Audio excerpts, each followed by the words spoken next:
are then ready for the off. The green flag is waved at the back. 15 minutes around the 1.85 mile international circuit here at Silverstone are about to get underway. The red lights go on and they go out, and it's a good start by Jack Kingsbury from the outside of the front row. That's pole position here though on the international circuit, and the number 3 car is fully ahead of number 14 Jason Pelosi, who's got about 3 cars side by side behind him. This very colourful field of Clios making their way through Abbey, down through the left-hand curve at Farm and towards Village, the first heavy braking area of the lap for the first time. So it's Kingsbury from Pelosi and Edgar as they make their way out of the hairpin. Yep, that's the way it is, and they work their way through the link now and prepare to organise the cars to dive off that link road down onto the Hangar Straight. There's that widened exit from the corner, which gives them a little bit more room to jostle for position, but it's the grey car of Jack Kingsbury which leads from Jason Pelosi, and in third place it's Scott Edgar. In fourth place it's the number 7, which is Stephen Richardson, and it's behind is Dwayne and the rest, and they all won very, very wide through Stowe, but that's the other deranged motorsport car down the field, isn't it, Ian? It certainly is. Right, that's Larkin there in the 13, so that's 66 coming through shot now, and that is Ross Borman, of course, as the leaders come through to complete the first lap. Then Kingsbury ahead by about 3 or 4 tenths of a second from Jason Pelosi. Another 6 or 7 tenths back is Scott Edgar in third, Stephen Richardson fourth, Jack Dwayne fifth, Andrew Harding sixth. Andrew, who came on strongly towards the end of the first race, got 2 places on the last lap or so to move up into 5th position. That's put him into 3rd place in the championship as well. Jack Dwayne there in number 11, losing out, it would seem, to Stephen Richardson, so he's lost a place there. Blew one backwards at Village in the background of our shot back there. I think it'll get going again. 24, Samuel Johnston. Yeah, was in 15th at the end of the lap, but joining at the back. Yes, in fact, Dwayne was ahead of or behind Richardson at the start of the lap anyway, so he's not lost a position. He might gain one now, though. He's on the inside line for Stowe Corner. The right-hander at the end of Hangar Straight. Looks like he's going to go through. He's done it, so Jack Dwayne goes through. He's made it, and Pelosi, meanwhile, is challenging the leader. He was tucked right into the slipstream down the Hangar Straight, and Jason Pelosi, we heard, bounced back from that roll before then Richardson back past Dwayne. Dwayne trying to get back past Richardson. They're side by side. Reckon he does so because Richardson using just a little bit too much road to get back to the apex, but he's got a bit more exit speed. They're side by side over the timing line, and it's Dwayne from Richardson at that point by 2/100ths of a second, and Richardson pops out, and 7 is Richardson, and 77 gets the better of them. Andrew Harding splits them going into Abbey, now goes around the outside at Farmian. Yeah, and that's pretty much what happens towards the end of the first race as well. They've been battling, and they've brought into the equation Chris Lawrence as well in the number 56 car, Jason Powell in the orange car, number 23, and Ross Borman as well in car number 66. Jack Dwayne, who desperately needs points here to limit the damage, with Jack Kingsbury, his main championship rival, looking set for a 2nd win of the day here and a 5th win in a row. Kingsbury down the straight. You've got the top 3 having broken away from the rest, and Dwayne now has just made a little mini break from the next group of half a dozen or so cars. Yeah, the peloton back there, looks like something out of NASCAR, isn't it, on a sort of small scale. They're running 2 abreast in those slipstreaming groups, and Pelosi still pushing, cocking his car onto 3 wheels through Vale. And into Club is our race leader, taking a lot more speed out of it. It's 21, Scott Edgar in 3rd place, runs a little bit wide, but he comes back at them and makes it 3 for the lead. Yeah, the gap has halved on that lap, 0.24 seconds now. The distance between Jack Kingsbury and Jason Pelosi, just over half a second covering all 3 of them, so much closer in this race. In the first race we saw Jack Kingsbury make his escape, but so far he's had no such luck because Pelosi and Edgar piling the pressure on here. These 3 about 3 seconds clear of Dwayne in 4th position, and it's side by side there, Pelosi and Kingsbury now, and I think Pelosi, as they head down to the link, has got through. Yes, he's done it. He's taken the lead ahead of Jack Kingsbury now. So number 14, Jason Pelosi, ex-Stock Catch racer, between Village and the Link, takes the lead of the race away from Jack Kingsbury. It's the first time he's been headed all day, I think, in the Clios, but now is deep in the slipstream. He tries to pull out. He goes to the right, he goes to the left as they head down Stowe Corner, but I don't think he's going to be able to find a way through. They're almost leaning on each other through Stowe Corner there. Only a matter of inches between the cars, but Kingsbury looks to have made it back through, Marcus, or has he? I'm not sure it's all over yet. No, he lets Pelosi go, probably in the hope that Pelosi might outbrake himself, but he doesn't. He's a little bit deep for the turn back to the right. As he does so, Kingsbury is settling in behind, but it is Pelosi over the timing line from Kingsbury, but there in third place it's Edgar. Those three together, then the gap back to the car with the turquoise front on it, which is Jack Dwayne. Yeah, Jack Dwayne, who closed the gap to the lead group by about 0.6 of a second on that last lap, but Andrew Harding also closed in on Jack Dwayne as well. Look, there they are for 4th and 5th positions. Justin Griffiths, number 55, trying to go with them as well. It's Jason Powell at the head of the next group in the 23 car. He's got the better of Ross Borman now, and so it's nip and tuck in the pack. Yep, the top 8 have all lapped in the 21s, as has Josh Larkin in 10th place, as has Brian Reed in 14th in the number 73 car. In fact, the whole of the top 20 have lapped in either the 121s or 122s, and we often see that in Clios. The lap times very similar indeed across most, if not all, of the drivers in the field. Meanwhile, at front, it's Pelosi and Kingsbury. Kingsbury getting out a bit wide there on the exit of Stowe Corner. Edgar in behind him as well. So these three still separated by less than a second as they go into the Vale on lap number 5. It was a 12-lap race earlier on. There's 8.25 minutes to go in this one.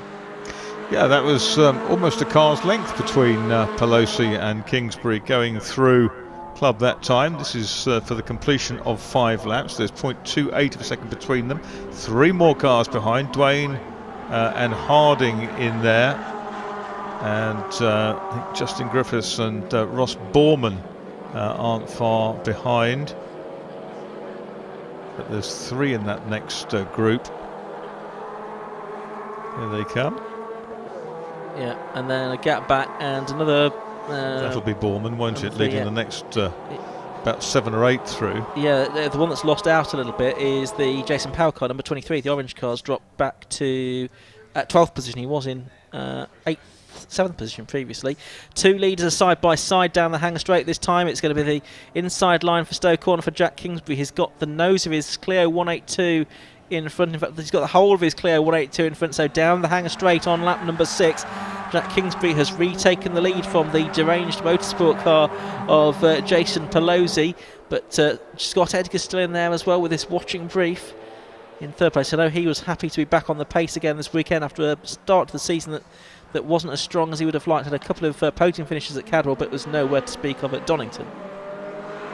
Yep, Kingsbury leads then by a length, and then a length and a half back from second place Pelosi. In 3 is 21, which is Scott Edgar. Then the 3 chasing Dwayne, Harding and Justin Griffiths. And it's a long gap back, and then there's 7 or 8 of them scrapping over 7th place, led by Josh Larkin.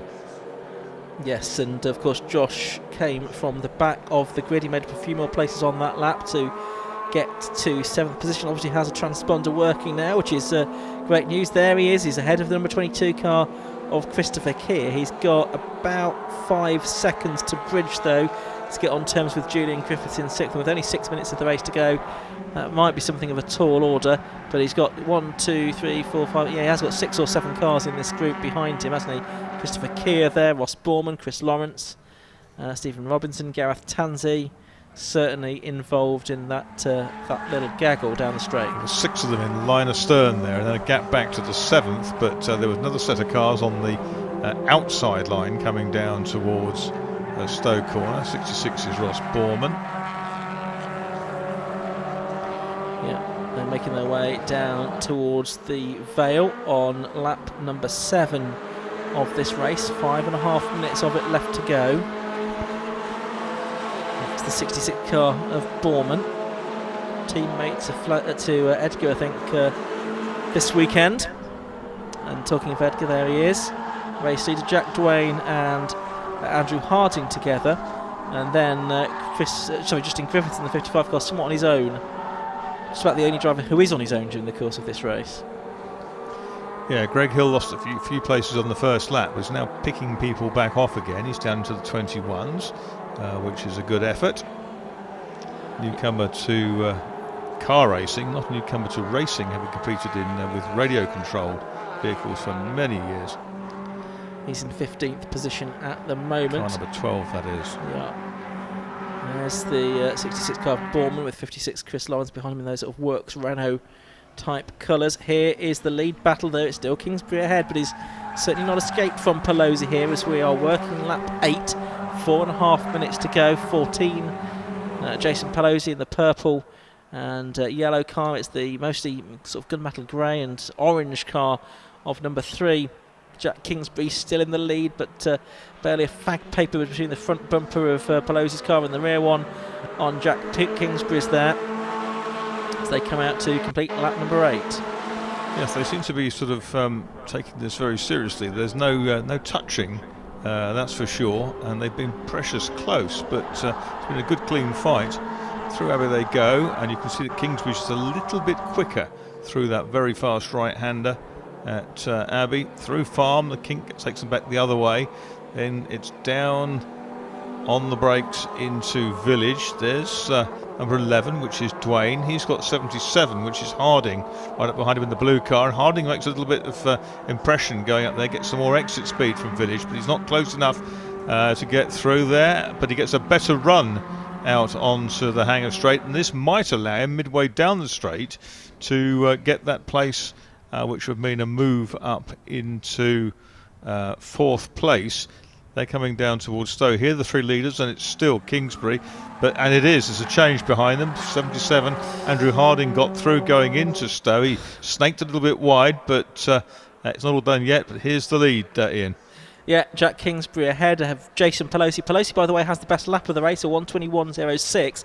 Not as quick by quite a long way as Jack Kingsbury went in the first race. I did a 1:20.41. Harding has got the move done on Dwayne, by the way, for 4th position.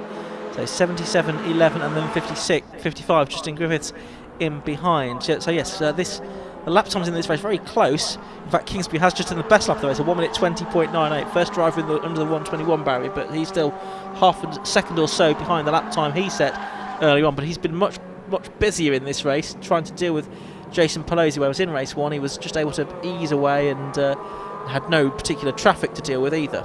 Oh, and Dwayne's come from a long way back into Village, but he's not able quite to unseat the 77 car of Andrew Harding.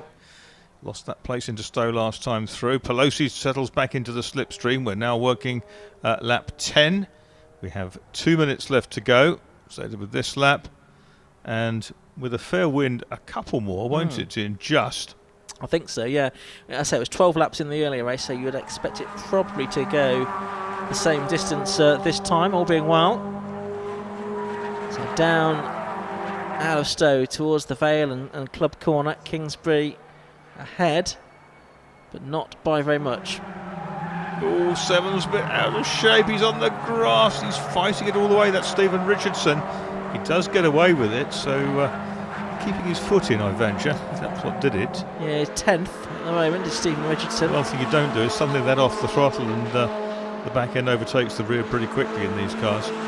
He's still ahead of the 73 car of Brian Reid and behind Chris Lawrence. I don't think he's lost any positions in all of that, so that's good news for him. Didn't see the last lap board there as the cars flashed past the line, so I think we are going to get 2 more laps for the race leaders. Is that identical 2098 on that lap? It is, yes. He's done a couple of those now. Jack Kingsbury in the lead. 2102 is and 2105 are Pelosi's time, so it's scant hundredths in it. Oh, absolutely, very close indeed. Andrew Harding's at 21.07 as well a few laps ago. Greg Hill's had some good runs. He's up into 3rd place, son of the Super Saloon maestro of old, the late Mick Hill, who died in 2014. Favourite here at Silverstone, as he was at Donington, his home track. is Josh Larkin and Christopher Keir going through. Then a gap back to Chris Lawrence in 9th place. That is the number 12 car. That's Greg Hill, who you were talking about. Yeah, in the X-ray car. Obvious cross on the back of it, as you say. Only his, I think, second meeting in these Clios. Said it's great to be out racing. He sent me a message, so really good news. Well, he's clearly enjoying it. He's had quite a race here to regain some positions lost in the early stages. And he might yet get back into 12th, which is where he started. We're on to the final lap of the race now. Kingsbury started at 0.6 of a second clear of Pelosi. Scott Edgar in 3rd place has dropped back a little bit. We'll try and pick up the leaders in a second, but for the moment it's that's the 26 car of Gareth Tansey chasing after number 12 Greg Hill and 66 Ross Borman, who's in 12th place. There is 7 Stephen Richardson with 73 Brian Reed behind him. And here are the 2 leaders then. They're down to Stowe for the final time. It looks like it's Kingsbury that's going to hold on. Yeah, the clock's ticked away. Hasn't been for lack of trying by Jason Pelosi. Ooh, he's out on the curb. He keeps his foot buried on the throttle. He was ahead for about 2 laps, wasn't he? I think something like that. Yes, he was. For laps 4 and 5, he led. Yeah, and so he's come close here, but it's going to be a 5th win in succession for number 3, Jack Kingsbury. Then many congratulations to the man from Hoddesdon. And he comes home to win round 7 of the K-TEC Racing Clio 182 Championship to extend his lead. He's done another fastest lap on the last lap as well, a 1:20.66. So getting a bit close to the time that he set in the earlier race. So he extends his lead over Jack Dwayne, who's come home in 5th position because he was beaten by Andrew Harding in the end. So it's Kingsbury, Pelosi, Edgar, Harding, Dwayne, Griffiths. And there's that gaggle of cars coming over the line. Greg Hill couldn't improve on 13th. They didn't get past Ross Borman on the final lap, by the way.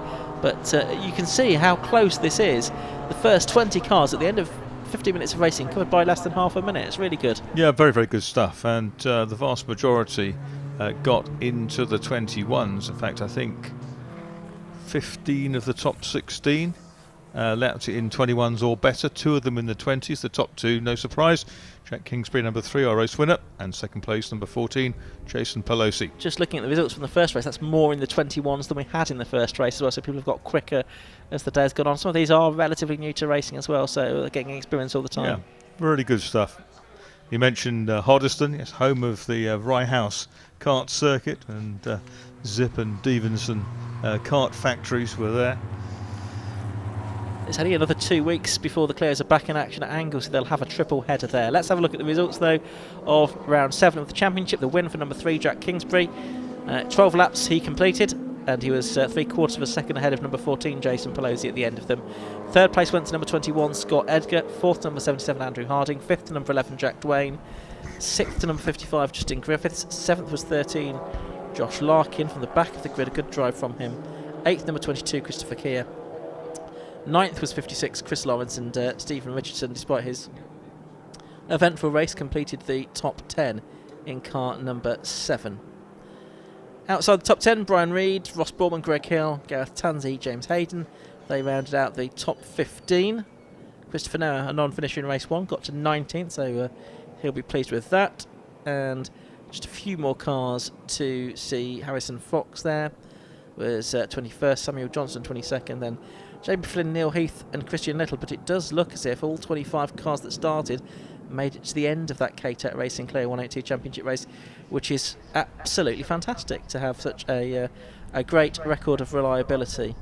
Down in the pit lane there you can see the 3 cars lined up: Jack Kingsbury, Jason Pelosi and Scott Edgar. So the same top 3 and in the same order as in the first race. Everyone else heading back into the pit garages or Parc Ferme as directed by the marshals. But it looks like we are now ready down in the pit lane, so let's head once again to Josh Barrett. Thanks, Ian. Yeah, another win for Jack Kingsbury, another Garland, but that race was much more difficult than the earlier one. Yeah, that was a lot more exciting race. I couldn't get the car in the 4th, and it just dropped me that managed to let him make a pass on me. Just stayed calm and fought back for it, and managed to get past him again, and then was just fending off the whole race. although you were so close, it looked like there was no contact at any point. I know we didn't make no contact. It was clean racing. Contrast that from the ones that are at the front, and you know we all respect each other.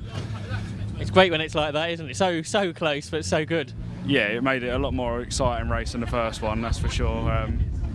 Yeah, that was good. He done well. And a nice championship lead you've got now going home to Anglesey in a couple of weeks. Yeah, no, that'd be exciting. That's a track I haven't raced, so it'll be all new to me. Well done this weekend. So double winner Jack Kingsbury. Second place was Jason Pelosi. Jason, do you want to make your way over here? Second again, but you were in the lead at one point there. Yeah, got a better start that time, and kept with Jack. I've obviously got a little opportunity. Doesn't make many mistakes. Made a little mistake, got past him. Unfortunately, I made a little mistake. He got back past me, but we were so close. It was, yeah. But I'm pleased with that.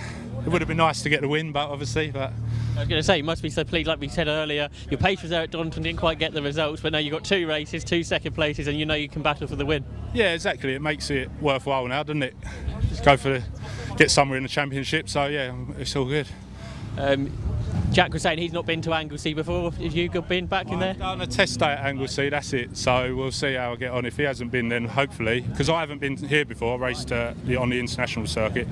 So hopefully it'll be a little bit, maybe. I'm looking forward to Brands because that's my home circuit, so we'll see what I can do there. Obviously you raced in Stock Catch before. This is sort of the modern version of it. Do you think exactly. they're quite different cars to the Saxos?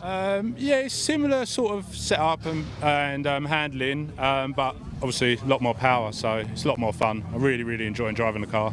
And it's so competitive. I think everybody finished, and most people within 1 second of the fastest lap, which is amazing, isn't it? No, exactly. I mean, it's that's what it's all about. Close competitive racing. All the cars are even, and yeah, it just comes down to the driver on the day and the setup, I guess. Well done on second place. And in third place it was Scott Edgar again. And Scott, you were in that lead battle that time. Yeah. Again, we're making a little bit of progress, but we're not quite there yet. So we need to find something before Anglesey. Definitely. But now you know you're say much closer than you were earlier in the year. We're heading in the right direction, so that's the main thing. Yeah. Back to where you have been in previous seasons. Yeah, definitely, 100%. Yeah. Well done and good luck for the rest of the season. Cheers. I think already our next cars are heading out on tracks, so we move into I think Toyota MR2 action next.